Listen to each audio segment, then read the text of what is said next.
আরেকটা আলোচনা খুবই গুরুত্বপূর্ণ।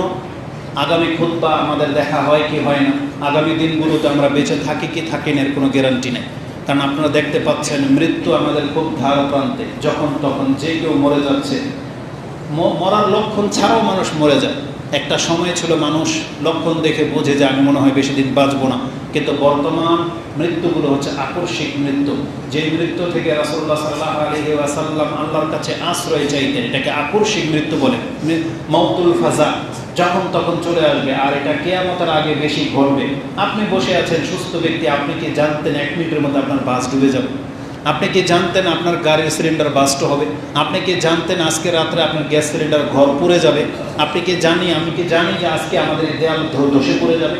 আমরা কেউ জানি। এগুলোকে আকস্মিক মৃত্যু বলা হয়েছে।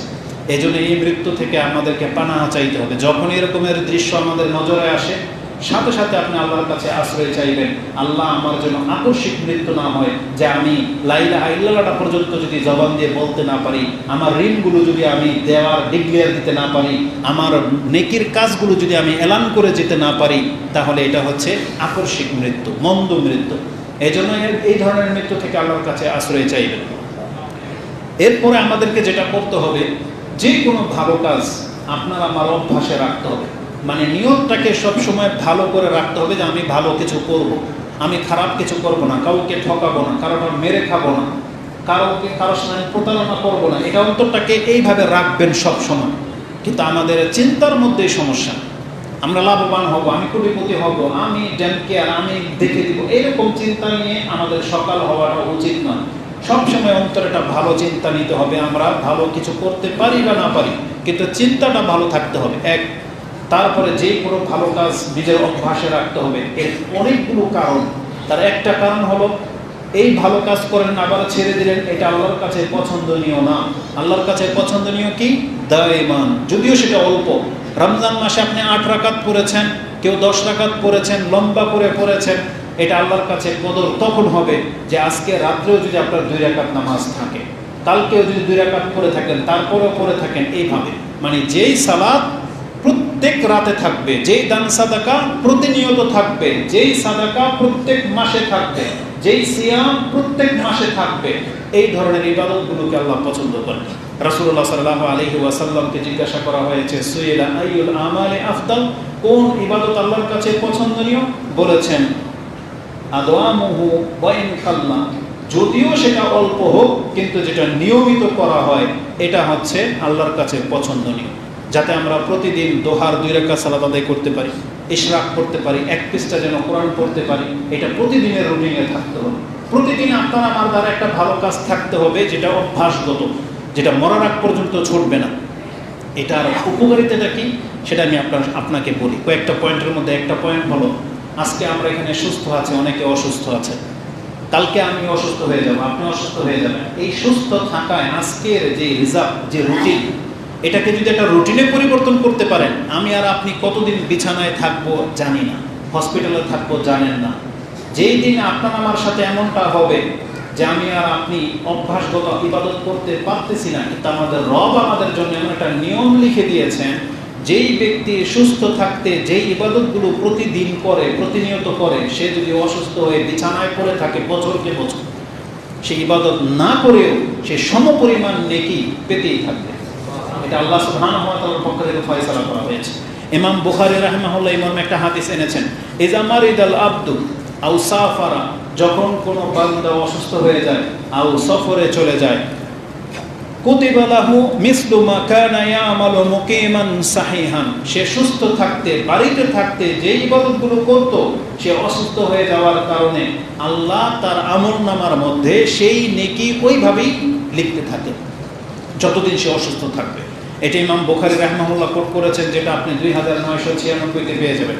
এবং মুসনাদে আহমদে একটা চমৎকারভাবে এই কথাটাকে পেশ করা হয়েছে, ইউহাদ্দিসু আন নবী সাল্লাল্লাহু আলাইহি ওয়াসাল্লাম আন্নাহু ক্বাল, রাসূল সাল্লাল্লাহু আলাইহি ওয়াসাল্লাম তিনি বলেন, লাইসা মিন আমালি ইয়াউমিন ইল্লা ওয়া হুয়া ইখতামু আলাইহি। এই ভাষাগুলো খুব সেনসিটিভ।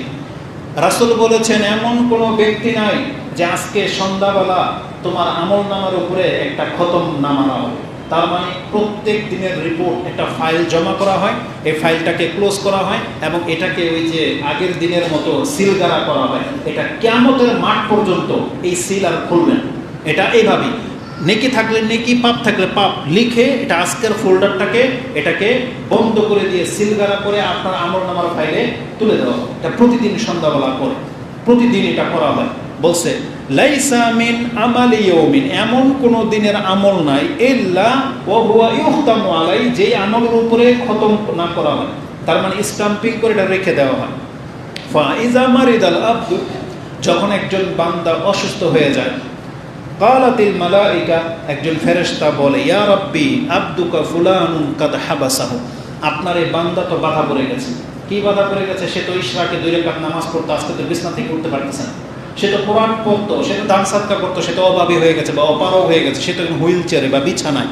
হাবাস কাদ হাবাসতাহু, সে তো বাধা পড়ে গেছে, বন্দী হয়ে গেছে। ফায়াকুলু রাব্বু আযজা ওয়া জাল, তখন আল্লাহ তাকে ঘোষণা করে দিয়ে বলে ইখতিমু লাহু আলা মিসলু আমালিহি, সে সুস্থ থাকতে যেভাবে ইবাদত করতো তার আমলনামা যেভাবে লিখতো তোমরা এইভাবে নেকিগুলা লিখতে থাকো, লিখে খতম মেরে থাকো, হাত্তা ইয়াবরা, সে সুস্থ হয়ে ফিরে আসা পর্যন্ত, আও ইয়ামুত, অথবা এই অবস্থায় যদি বছরকে বছর পরে আমরা মৃত্যু হয়, তাহলে মরার আগ পর্যন্ত যত দিন এইভাবে কাটবে, প্রত্যেক দিন তার সুস্থ থাকতে যে ইবাদতগুলো করেছিল সেই সমপরিমাণ নেকি লিখতে লিখতে থাকো এবং স্টাম্পিং করতে থাকো। এটা হচ্ছে সুস্থ থাকলে ইবাদত করার যে মর্যাদা, এটা আপনি অসুস্থ বৃদ্ধ বয়সে সেটা পেয়ে যাবেন। এটা মুসনাদে আহমদে 17,317 এই হাদিসটা রয়েছে। আল মওজুমুল কবির তাবারানি 782-তে রয়েছে সহিহ সনদে।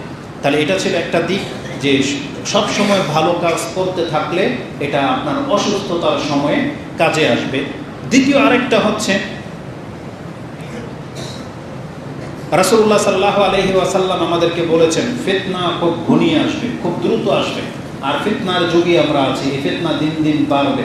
রাসূল বলেছেন বাদিরু বিল আমালি ফিতানান কাকিতিল লাইলিল মুসলিম, রাতের আধারের ন্যায় ঘনিয়ে আসা ফিতনার আগে তোমরা ইবাদত করে করে নিজেকে আগে বাড়িয়ে নাও। কারণ ফিতনার সময় আমরা তো আমাদের দৌড়ের উপরে থাকতে হবে। আজকে যদি একটা মিসাইল পড়ে যায় বাংলার জমিনে, আপনার নিদ্রা, রং তামসা সব থেমে যায়। আজকে একটা অ্যাক্সিডেন্ট হলে যার পা চলে যায়, যার হাত পড়ে যায়, যেই ব্যক্তি অর্ধেক চলে যায়, থেতলে যায়, তার লাইফের সমস্ত সুখ শান্তি শেষ। যারা ঈদের মধ্যে আমাদের জন্যই বাসায় ফিরতেছিল কিন্তু পরিবার হারিয়েছে, নিজের দেহের কোনো অঙ্গ হারিয়েছে, তার কিয়ামত পর্যন্ত এই যন্ত্রণা তাকে উপভোগ করতে হবে। এই জন্য এই ফিতনা আমাদের জীবনে, কারো জীবনে আসার আগেই আমাদেরকে ইবাদত করে করে আল্লাহর ভাগ্যবান বান্দাদের অন্তর্ভুক্ত হতে হবে এবং উপরন্তু আমাদেরকে আল্লাহর কাছে সাহায্য চাইতে হবে, আশ্রয় চাইতে হবে। আল্লাহ তুমি আমাদের কারো জীবনে এরকমের ফিতনা তুমি দিও না, আমিন ইয়া রাব্বাল আলামিন। সর্বশেষ দিকটা হলো, একটা কথা মাথায় রাখেন, আমরা সারাদিন যাই কিছু করি না কেন, এই কর্মের মাঝেই আমাদের মৃত্যু চলে আসবে। সৌভাগ্যবান সেই ব্যক্তি যারা মৃত্যুটা ভালো অবস্থায় আসলো, সৌভাগ্যবান। কারণ আমরা ভালো মন্দ দুইটাই করি। মন্দ অবস্থায় যদি মৃত্যুটা আসে এটা আমাদের জন্য অনেক বিপর্যয়ের হবে, আর ভালো অবস্থায় মৃত্যুটা আসে এটা সৌভাগ্যের কারণ হবে। এই জন্য সবসময় কোনো না কোনো ভালো কাজ করতে থাকতে হবে, তাহলে আমি আর আপনি ভালো অবস্থায় মৃত্যুর মর্যাদাটা পেয়ে যাব। এটা হচ্ছে ভালো কাজে লেগে থাকার একটা বড় মর্যাদা। চতুর্থ পয়েন্ট, যেটা ভালো কাজ করলে যেটা হবে সেটা হচ্ছে আমাদের অন্তর হচ্ছে পাপী, আমাদের দ্বারা না চাইতে অনেক পাপ হয়ে যায়। রাসূল সাল্লাল্লাহু আলাইহি ওয়াসাল্লাম আমাদেরকে বলেছেন যে যদিও তোমার দ্বারা পাপ বা অন্যায় হয়ে যায়, সাথে সাথে তুমি একটা ভালো কাজের চেষ্টা করো, ভালো কাজ করো, তামহুহা, তাহলে ভালো কাজটা তোমার পাপটাকে মিটিয়ে দেবে। এটা হচ্ছে মাঝে মাঝে ভালো কাজ করার মর্যাদা। রাসূল বলেছেন আবু যার রাদিয়াল্লাহু তাআলা, ইয়া বাযার ইত্তাকিল্লাহ হাইসুমা কুনতা, যেখানে থাকো না কেন আল্লাহকে ভয় করো। ওয়াতবি সাইয়্যাতাল হাসানাত তামহুহা ওয়া খালিকিন নাস বিখুলুকিন হাসান, তুমি মানুষের সাথে ভালো আচরণ করো। তাহলে পাপ হয়ে গেলে, অন্যায় হয়ে গেলে তারপর পুরো একটা ভালো কাজ করবে তামহুহা, তাহলে তোমার এই পাপটা মিটে যাবে। আর এই কথাটাই আল্লাহ সুবহানাহু ওয়া তাআলা কোরআনে সূরা হুদ 11 নম্বর সূরা 114 নম্বর আয়াতে পেয়ে যাবেন। ওয়া আকিমিস সালাতা লিদুলুকিশ শামসি ইলা গাসাকিল লাইলি ওয়া আকিমিস সালাতা লিতারাফাইন নাহারি ওয়া যুলাফা মিনাল লাইল ইন্নাল হাসানাতি ইউযহিবুনাস সাইয়্যাত যালিকা যিকরা লিযাকিরিন।